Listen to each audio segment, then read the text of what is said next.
हरिओम. लाओत्सेचा ताओबोध योगदास श्री जयगणेश जोशी यांचे प्रवचन. He does not reveal himself and is therefore luminous. He does not justify himself and is therefore far famed. He does not boast of himself and therefore people give him credit. He does not pride himself and is therefore the chief among men. It is because he does not contend that no one in the world can contend against him. Is it not indeed true, as the ancients say, to yield is to be preserved whole? Thus he is preserved and the world does him homage. ते स्वतःला प्रकट करत नाहीत आणि म्हणून ते प्रकाशमान होतात. ते स्वतःला सिद्ध करत नाहीत आणि म्हणून ते खूप सुप्रसिद्ध होतात. ते स्वतःची बढाई मारत नाहीत आणि म्हणून लोक त्यांना श्रेय देतात. ते स्वतःचा गर्व करत नाहीत आणि म्हणून लोक त्यांचे नेतृत्व स्वीकारतात. ते कोणाशीही संघर्ष करत नाहीत आणि त्यामुळे त्यांच्या विरुद्ध कोणी संघर्ष करत नाही. पूर्वजांनी सांगितलेले हे खरोखरच सत्य नाही का, की सहकार्य करणे म्हणजे संपूर्ण वाचवणे आहे. अशा प्रकारे त्यांची काळजी घेतली जाते आणि त्यामुळे लोक त्यांची पूजा करतात. प्रसिद्धी परांमुक्ता. संघर्षाची व्यर्थता आणखी स्पष्ट करण्यासाठी याच 22व्या प्रकरणात लाओत्से आणखी एक ओवी सांगत आहे. तो सांगतो की स्वतःला प्रकट करत नाहीत आणि म्हणून ते प्रकाशमान होतात. सकृतदर्शनी हे वाचायला उलटे वाटते. यास्तव यातील विविध पैलू आणि अध्यात्म आपण समजावून घेऊया. ते स्वतःला प्रकट करत नाहीत कारण कोणीही स्वतःला प्रकट करू शकत नाही हे त्यांनी जाणलेले असते. जे हे जाणत नाहीत ते स्वतःला प्रकट करायचा प्रयास करतात. आपण स्वतःला जे प्रकट करतो ते आपण नसतो. ती आपली वासना असते, कामना असते, आपली उपभोगांची लालसा असते, आपली भौतिक वस्तुजगताची हवस असते. ती आपण व्यक्त करत असतो. कोणी सज्जन स्वतःला प्रकट करू लागला तर फार तर ती त्याची आध्यात्मिक इच्छा तो व्यक्त करत असेल. मग कधी ती मुक्तीची इच्छा असेल तर कधी आत्मप्राप्तीची इच्छा असेल. स्वतःला प्रकट करणे शक्य नसते. तसे कोणी म्हणत असेल तर ती त्याची भ्रामक समजूत असेल, मिथ्या ओळख असेल. मनुष्य स्वतःला ओळखत नाही. यामुळे आपल्याला आपली काय ओळख व्हायला हवी आहे ती तो प्रकट करत असतो, व्यक्त करत असतो, किंवा इतरांना त्याची काय ओळख आहे हे तो प्रकट करत असतो, व्यक्त करत असतो. परंतु कधीही कोणीही स्वतःची सत्य ओळख प्रकट करू शकत नाही. जेव्हा योग्याला त्याची स्वतःची ओळख होते तेव्हा तो मौन होतो, एकांतात स्थिर होतो. बाह्य जगताच्या दृष्टीने तो जरी त्याला प्राप्त तो कर्मयोग करत असला तरी तो स्वतःबद्दल आणि जगताबद्दल चूप असतो, साक्षी राहतो. शक्यतो एकटा राहण्याचा प्रयत्न करतो. कुटुंबात, समाजात वावरत असला तरी तो तेथे असूनही नसल्यासारखाच असतो.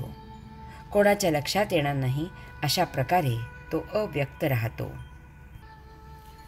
जर योगी साधकात असला तर त्याचे आचरण निराळे असते. तो तेथे भजन, कथन, प्रवचन करतो.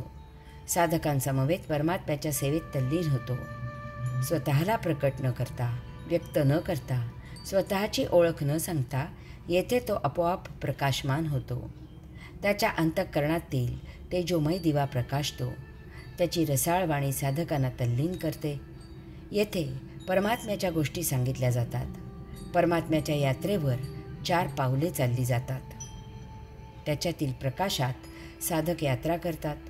सोन्याची पारख सोनाराला होते तसेच योग्याची पारख साधकांना होते. भौतिक जगतात तो एकांतात प्रसिद्धीपरांमुख राहणे पसंत करतो. 4 जणात असूनही नसल्यासारखा असतो. तेथील भौतिक उजेडात त्याचा अंतस्प्रकाश दिसून येत नाही.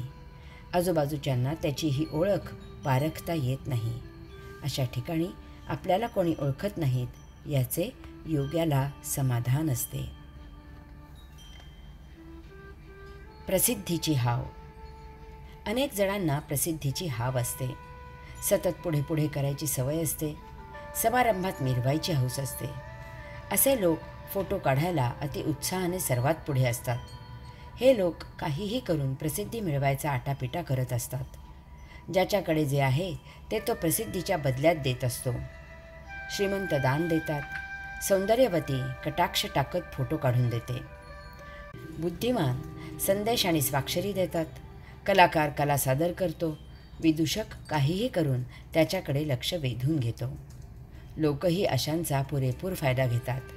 तेही अशा सर्वांची भरपूर स्तुती करतात. अनेक संस्था दानशूरांचे नाव देऊन धन गोळा करतात. बुद्धिवंतांना प्रवचनासाठी निमंत्रण दिले जाते. सौंदर्यवतींना, कलाकारांना समारंभाचे पाहुणे म्हणून आमंत्रण दिले जाते. विदूषकांच्या मुलाखती छापल्या जातात.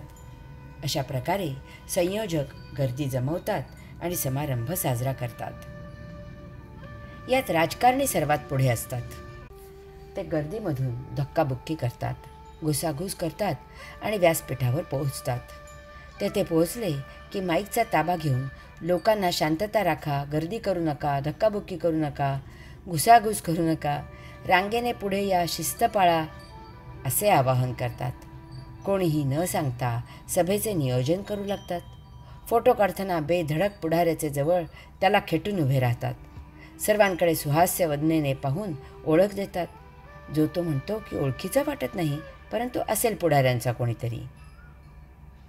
असेच एक दिवस हेच पुढारी होतात. मग मात्र चित्र पालटते. ते कटाक्षाने काळजी घेतात की आता आणखी कोणी धक्काबुक्कीचा, घुसाघुसीचा मार्ग आक्रमून व्यासपीठावर येणार नाही. चोराला चोराच्या वाटा पाठ असतात. ते सर्वप्रथम अशा वाटा बंद करतात आणि मग बिनविरोध पुढारी पण उपभोगतात. परंतु असे पुढारी पण जनता फार काळ सहन करत नाही. एक दिवस अशा पुढे पुढे करणाऱ्याचे पितळ उघडे पडते. तो नकली आहे हे जनतेच्या लक्षात येते. कालचा पुढारी दूर फेकला जातो. त्याची नाचक्की होते, अपमान होतो, हकालपट्टी केली जाते. यास्तव लाओत्से या ओवीत सांगत आहे की ते स्वतःला प्रगट करत नाहीत आणि म्हणून ते प्रकाशमान होतात. जो स्वतःची प्रसिद्धी करतो तो लोकांसमोर स्वतःला उजेडात आणत असतो. लोक अशाला प्रसिद्धीच्या झोतात आणत असतात. परंतु जो सच्चा असतो त्याला जाहिरात करावी लागत नाही. तो जेथे असेल तेथे स्वयंप्रकाशाने उजळत असतो, प्रकाशित होत असतो.